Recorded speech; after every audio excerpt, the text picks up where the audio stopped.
镜头来看国外，为着对抗中国伫咧太平洋扩大势力，英国甲美国是当咧帮助澳洲打造核动力攻击畅水艦。英国军火商航太系统嘛，甲英国政府签代表1500多亿的合约，斗研发上新的军舰。另外，甲中国有主权争议的菲律宾是主办海军联合操演，这美国、英国、日本甲加拿大拢有派军舰参加。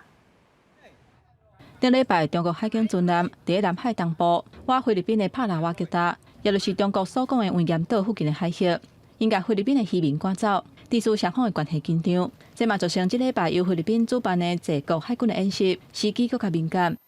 Fundamentally, exercise Sama-Sama is about enhancing interoperability, fostering regional cooperation, and tackling non-traditional challenges that transcend our borders. 这个演习拢总有美国、英国、日本、加拿大，拢总5只军舰参与。纽西兰、澳洲、法国、甲印尼是派观察员加入。演习的主题包括反潜、航空、甲搜救等等，也若强化印太区域，因应中国扩张的作为。另外一个重点是相关国家水底战略。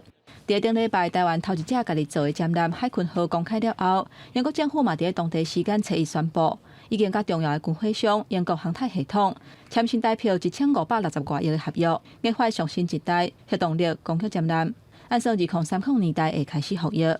Today, I can announce that we've signed contracts worth £4 billion with leading British businesses to drive forward the development of the most powerful attack submarines ever operated by the Royal Navy.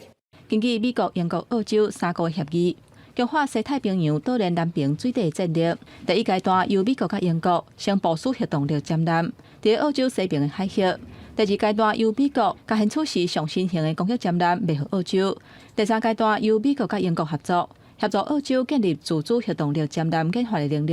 也若英国上新型的攻击舰舰，也是澳洲后一代舰舰参考的样本。公司新闻，齐家人编译。